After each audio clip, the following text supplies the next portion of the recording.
नमस्कार दोस्तों, स्वागत है आप सबका इस अर्थशास्त्र की वीडियो क्लास में। आज का हमारा टॉपिक है लॉ ऑफ वेरिएबल प्रपोर्शन, यानी परिवर्तनशील अनुपातों का नियम। अर्थशास्त्र में यह नियम बहुत ही महत्वपूर्ण है, चाहे ये +2 क्लास हो चाहे ये बीकॉम फर्स्ट हो, ये इस पर क्वेश्चन जरूर पूछा जाता है। इसको हल करने से पहले या इसको समझने से पहले हम थोड़ा सा इसमें जो यूज़ होने वाली टर्म है कुल उत्पादन, सीमांत उत्पादन और औसत उत्पादन और उत्पादन फलन, इसके बारे में थोड़ा जान लेते हैं। तो सबसे पहले हम बात करते हैं उत्पादन फलन। उत्पादन फलन को इंग्लिश में कहते हैं प्रोडक्शन फंक्शन। प्रोडक्शन किसका फंक्शन है कि जब हम प्रोडक्शन फंक्शन का मतलब होता है किसी चीज़ को उत्पादन करने के लिए हमें किन किन चीज़ों की ज़रूरत होती है। अब जैसे हम उत्पादन करते हैं तो उत्पादन के लिए हमें क्या, एक तो हमें कोई जगह चाहिए, ज़मीन चाहिए। दूसरा, हमें उसके ऊपर काम करने की श्रम चाहिए, श्रम यानी कि लेबर चाहिए, ठीक है। रॉ मटेरियल चाहिए, टेक्नोलॉजी चाहिए। इस प्रकार ये सारे क्या हैं, श्रम उत्पादन के साधन होते हैं। तो ये प्रोडक्शन किसका फंक्शन होता है, इन सब चीज़ों को जब हम मिलाकर काम करते हैं तो वो क्या बन जाता है, प्रोडक्शन फंक्शन। तो इसको हम लिखते कैसे, उत्पादन फलन से अभिप्राय क्या होता है, एक वस्तु की भौतिक आगतों, भौतिक आगतों को बोलते हैं फिजिकल इनपुट, आगत होती है इनपुट, तथा भौतिक उत्पादन आउटपुट बोलते हैं इसको, के बीच पाए जाने वाले परिणात्मक संबंध को हम क्या बोलते हैं, उत्पादन फलन कहते हैं। इसको हम कैसे लिख सकते हैं, क्यू एक्स मैंने होता है, क्यू मैंने हो गया उत्पादन, एक्स हमने किसी भी वस्तु जिसका हमने उत्पादन किया है। फंक्शन ऑफ एल इंटू के हमने दो हिस्सों में कर लिया, और भी बढ़ाना चाहे तो अलग अलग कर सकते हैं। L4 हो गया लेबर, श्रमिक, और K4 हो गया हमारी कैपिटल यानी पूंजी। इसके अलावा हम और भी फैक्टर्स लिखना चाहे तो लिख सकते हैं। तो अब प्रोफेसर वाटसन इस उत्पादन फलन के बारे में क्या परिभाषा देते हैं, एक फर्म के भौतिक उत्पादन और उत्पादन के भौतिक कारकों के संबंध को उत्पादन फलन कहा जाता है, कि इन सब उत्पादन कारकों को मिलाकर जो उत्पादन होता है वो क्या बन गया, उत्पादन फलन बन गया। तो इस प्रकार ये डेफिनेशन लिखने से अगर मान लो आपको क्वेश्चन आ जाता है कि उत्पादन फलन को परिभाषित कीजिए, तो इस प्रकार हम किसी की परिभाषा देख के अपनी इक्वेशन लिखकर हम अपने क्वेश्चन को इम्प्रेसिव बना सकते हैं। अब आ जाता है उत्पादन के जो कारक होते हैं उनको हम दो भागों में बांट देते हैं। कौन से, फिक्स फैक्टर और वेरिएबल फैक्टर, स्थिर और परिवर्तनशील। स्थिर कारक होते हैं जो स्थिर हैं, जिसके अंदर उत्पादन में परिवर्तन होने के साथ इनके बीच में कोई परिवर्तन नहीं होता। और परिवर्तनशील कारक कौन से होते हैं, जिनमें उत्पादन होने के साथ उनमें परिवर्तन होता है। ये दोनों कब लागू होते हैं, ये शॉर्ट रन में लागू होते हैं। शॉर्ट रन समय का छोटी सीमा होती है, जिसके अंदर हम क्या कहते हैं, कुछ साधनों में तो परिवर्तन कर सकते हैं, कुछ में नहीं। देखो, अब जैसे अगर आपने उत्पादन बढ़ाना है तो आप क्या करते हो, अगर आपके पास समय कम है, उत्पादन बढ़ाना है तो आप क्या करोगे, आप लेबर बढ़ा दोगे, ठीक है, आप उत्पादन बढ़ा सकते हो। लेकिन जो मशीन है, मशीन खरीदने में हमें बहुत ज़्यादा पैसा चाहिए होता है, तो आप उस मशीन को उसी वक्त नहीं खरीद सकते। तो आप क्या कर सकते हो, सिर्फ परिवर्तनशील यानी कि लेबर को बढ़ा के उत्पादन बढ़ा सकते हो। और लेकिन जब लॉन्ग रन आ जाता है, लॉन्ग लंबा समय, आपने अगले साल तक आपको ये काम करना है या आपके पास 6 महीने का टाइम है आगे बढ़ाने के लिए, तो तब तक हम क्या करते हैं, इसका अरेंजमेंट कर सकते हैं। तो ये होता है, जो फैक्टर्स हैं उत्पादन के साधन है वो शॉर्ट रन में दो हिस्सों में बढ़ जाते हैं, फिक्स फैक्टर और वेरिएबल। अब हमारे पास आ जाता है आगे टोटल प्रोडक्शन। ये समझना बहुत ज़रूरी है, आगे हमें वेरिएबल प्रोपोर्शन करना है, उसमें ये बहुत ज़रूरी आएगा।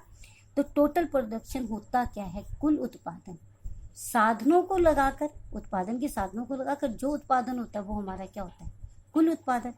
इसको लिख देते हैं, एक निश्चित समय में उत्पादन के साधनों के सहयोग से उत्पादित की गई वस्तुओं और सेवाओं की कुल मात्रा को कुल उत्पादन कहा जाता है। इसको हम कैसे लिख सकते हैं, इसके लिखने के हमारे पास दो तरीके हैं। हम क्या लिख सकते हैं, टीपी, टोटल उत्पाद भी बोल दिया जाता है, टोटल प्रोडक्शन भी कह देते हैं, टोटल प्रोडक्ट भी बोल देते हैं। टीपी किसके बराबर होती है, sigma of MP. Sigma means जोड़ होता है, योग होता है, एमपी होता है सीमांत उत्पादन। अगर हम सीमांत उत्पादन का योग कर दिया जाए तो हमारे पास क्या आ जाती है, टीपी आ जाती है। इसी प्रकार और टीपी कैसे निकल सकती है, अगर हम एवरेज उत्पादन को एल यानी कि श्रमिक इकाइयों से, श्रम की इकाइयों से मल्टीप्लाई कर देंगे तब भी ये हमारे पास टोटल उत्पादन आ जाएगा। अभी नेक्स्ट स्ट्रक्चर के अंदर इन चीज़ों को हम प्रूव करके दिखाएंगे। आगे है, पहले इसको समझ लेते हैं। अब आ गया मार्जिनल उत्पादन। मार्जिनल होता है सीमांत उत्पादन, कि जो उत्पादन हम कर रहे हैं जो उत्पादन हम कर रहे हैं उसमें एक साधन की एक इकाई बढ़ाने या घटाने से या एक इकाई बढ़ाने से कुल उत्पादन में जो परिवर्तन आता है वो क्या कहलाता है? सीमांत उत्पादन है। मान लो आपने 5 इकाई लगाकर आप 100 इकाइयाँ बना रहे हो, ठीक है। अब आपने 6ठी इकाई लगा के ही आपके उत्पादन कितना हो गया? 120 हो गया। तो इसका क्या मतलब हुआ कि जो ये 6ठी इकाई लगाई है, इस एक इकाई लगाने से उत्पादन में कितने का परिवर्तन हो गया? 20। तो ये 20 हमारे पास क्या है? सीमांत उत्पादन कहलाता है। इसको हम क्या लिख सकते हैं? इसको लिखने के तरीके देख लो। MP change in output. Output में हमारे पास क्या हो गया? ये चेंज हो गया। आउटपुट 6 इकाई लगाते ही आउटपुट हमारा क्या हो गया? 120। चेंज कितना हुआ? 20 का। और चेंज लेबर में कितना चाहिए था? 5 से 6 हुआ, तो ये 1 हो गया। तो कितना चेंज आ गया? 20/1 यानी कि 20 हो गया। तो ये हो गया सीमांत उत्पादन। इसको हम TPN - TPN-1 भी लिख देते हैं। और इसको ऐसे भी लिख सकते, चेंज क्यू कैसे है? Q1 - Q, L1 - L। Q1 हो गया जो बाद की, इसको हमने नाम दे दिया Q1 और इसको हमने नाम दे दिया Q। अब तीनों तरीकों में से किसी भी रूप से इसे लिख सकते हो और अपना क्वेश्चन अपना इम्प्रेसिव और समझने योग्य बना सकते हो। अब आ गया एवरेज। एवरेज आपको पता है होता है क्या? औसत होती है। जब हम टोटल उत्पादन को इकाइयों से भाग कर देते हैं तो हमारे पास क्या आ जाता है? औसत उत्पादन आ जाता है। शब्दों में मानना है तो हम लिख सकते हैं कुल उत्पादन को परिवर्तनशील साधनों की इकाइयों से भाग देने पर जो भागफल प्राप्त होता है उसे हम क्या बोलते हैं? औसत उत्पादन कहते हैं। तो AP किसके बराबर होगी? टोटल TP यानी total production divided by labour यानी कि श्रम की इकाई। अब आ गया। अब इन तीनों को हम इस एग्जाम्पल से समझ लेते हैं। सपोज ये देखो, ये हमारे पास श्रम व पूंजी की इकाइयाँ हमने मान ली हमारे पास है। ये टोटल TP, MP और AP है। अब हमने श्रम की जब पहली एक इकाई लगाई तो कुल उत्पादन हमारे पास 10 है। सीमांत उत्पादन भी हमारे पास 10 है, क्योंकि एक इकाई लगाते 10 है। तो इससे पहले तो हमारे पास कुछ था ही नहीं, 0 थी। इस करके 10 में से 0 जाएगी तो 10 ही आएगा। और एवरेज है, 1 को 10 से डिवाइड करेंगे तब भी 10 ही आएगा। अब दूसरी इकाई लगाते ही कुल उत्पादन बढ़ के हमारे पास 30 हो गया। अब सीमांत उत्पादन क्या होता है? चेंज होती है। इसमें से इसको माइनस कर दो तो हमारे पास कितना आ गया? 20 आ गया। और औसत है, TP को AP से आपने क्या किया? डिवाइड कर दिया इकाई से, श्रम की इकाइयों से, तो ये हमारे पास कितना आ गया? 15 आ गया। इसी प्रकार 30 थर्ड इकाई में भी हो जाए 60। TP कितने आ गई? 60।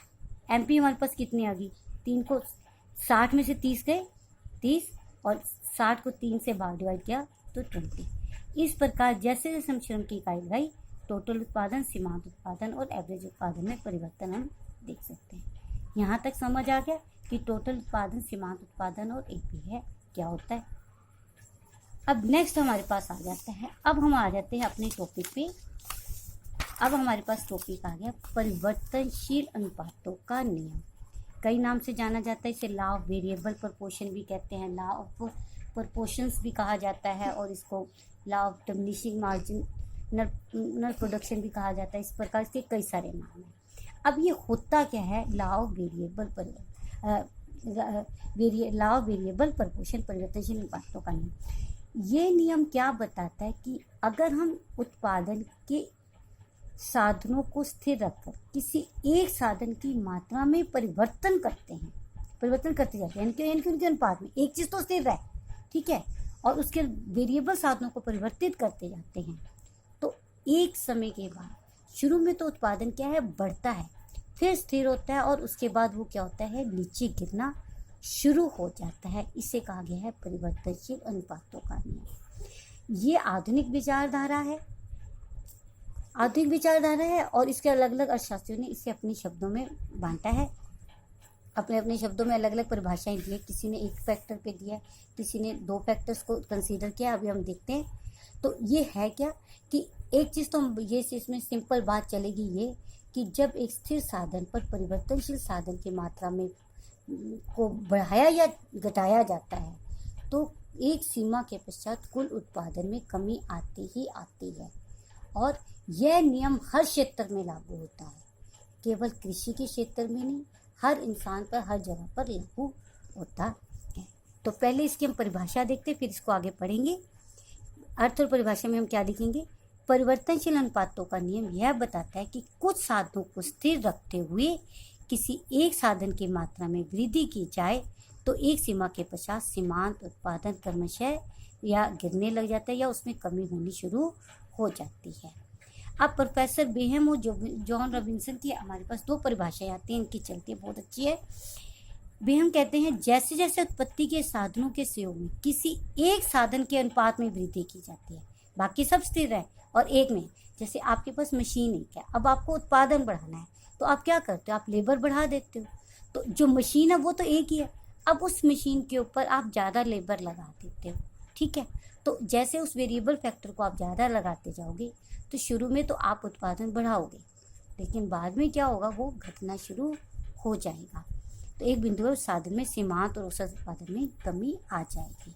इसी प्रकार जॉन रॉबिन्सन ने थोड़ी सी चेंज की है इसमें। वो कहते हैं उत्पत्ति ह्रास नियम यह प्रकट करता है कि यदि उत्पादन के किसी एक साधन की मात्रा को स्थिर रखा जाए और अन्य साधनों की मात्रा में उच्चतर, एक को स्थिर रखे, बाकियों को उसने क्या है?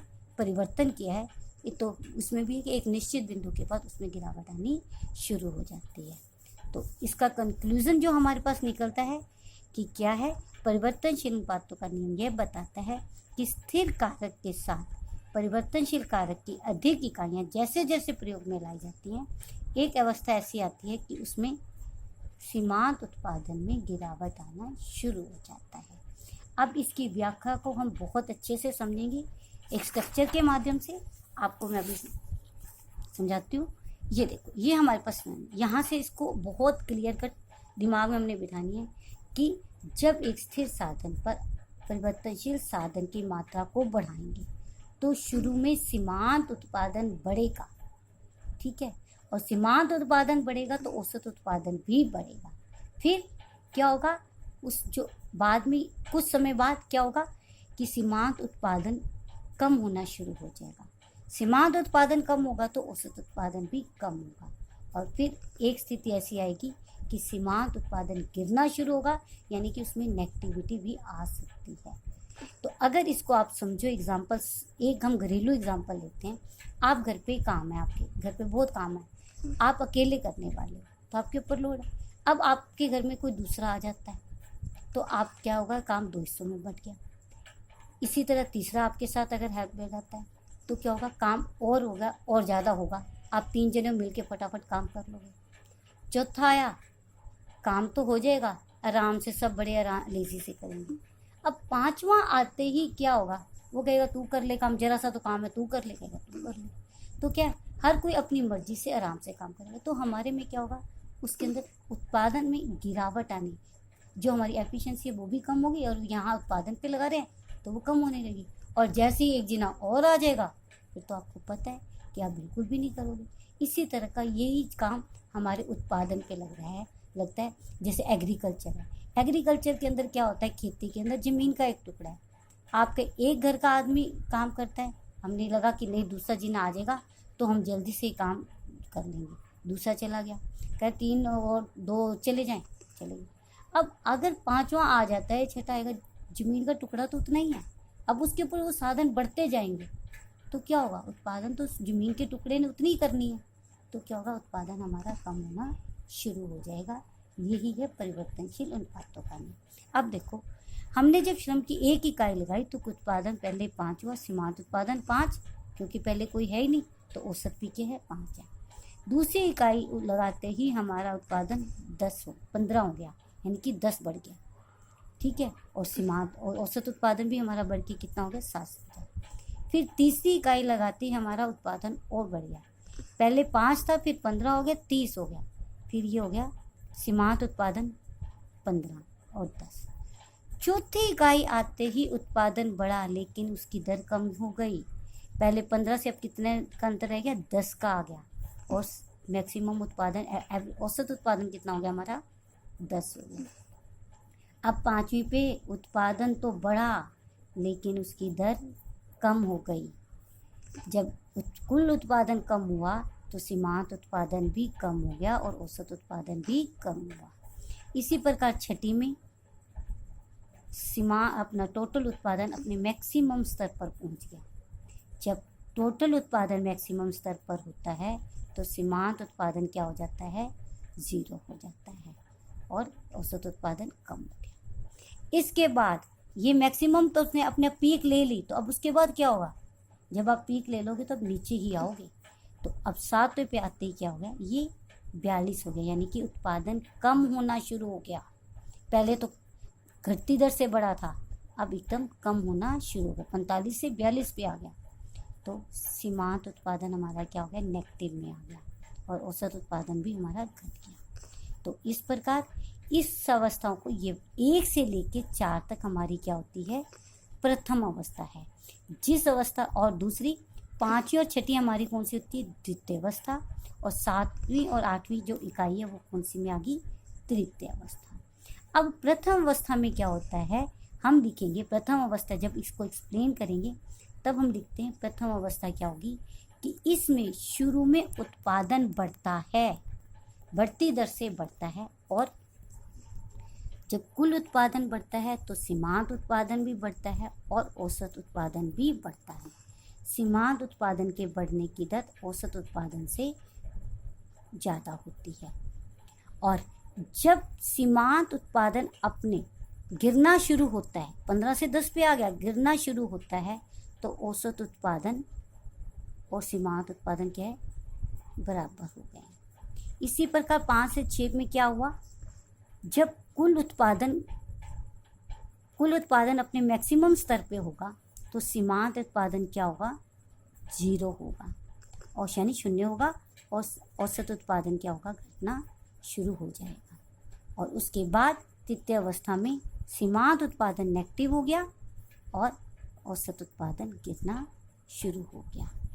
अब इसको हम एक स्ट्रक्चर पे समझ लेते हैं। ये इसकी डायग्राम, ये हमारे पास इसकी डायग्राम, यहाँ पे हमने लिखा उत्पादन 10, 20, 30, 40 जो हमारे पास था, यहाँ से हम देख सकते हैं। और इधर हम आ गए श्रम की इकाई। तो इसको जब ये देखो, ये टोटल पी है, जब इसको आप इस प्लॉट करोगे तो ये हमारे पास आ गई टीपी, एपी और एनपी। तो यहाँ पे आप इससे कट करें कि चौथी इकाई पर जब क्या है, सीमांत उत्पादन, टोटल उत्पादन हमारे पास कितना है, 40, यानी कि घटती दर भी आ गया, उत्पादन घटना शुरू होता है, तो क्या होगा, एमपी हमारा क्या है, मैक्सिमम है, और औसत उत्पादन, ये तीनों चीज़ें आपस में यहाँ बराबर हो गई हैं। और इसी प्रकार द्वितीय अवस्था हमारी कहाँ पे, 6ठी इकाई तक चलेगी। 6ठी इकाई में क्या है, जब सीमांत उत्पादन और टोटल उत्पादन अपने मैक्सिमम स्तर पे है तो सीमांत उत्पादन क्या है, 0 है।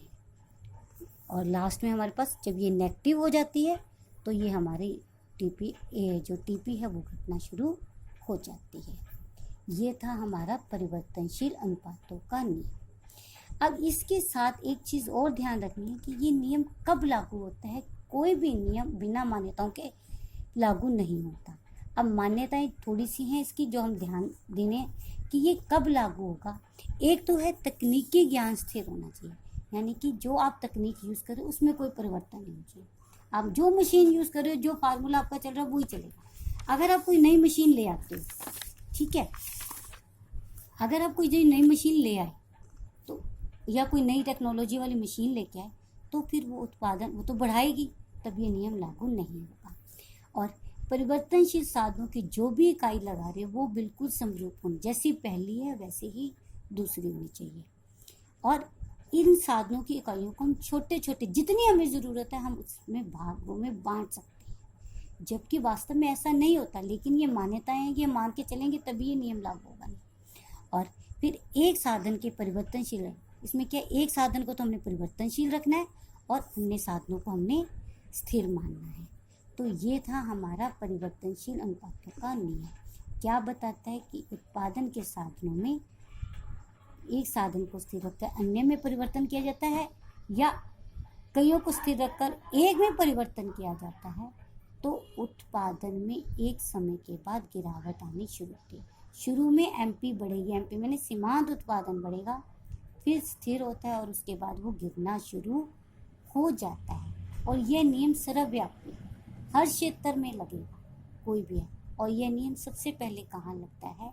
एग्रीकल्चर में, यानी कि कृषि में यह नियम सब में लगता है। अब इसके अंदर क्वेश्चंस कई आएंगे जो हम नेक्स्ट वीडियो में पढ़ेंगे। एक चीज़ और आती है कि जो टीपी है इसका संबंध तो हम पढ़ेंगे, टीपी एमपी और एपी के बीच में क्या संबंध होता है,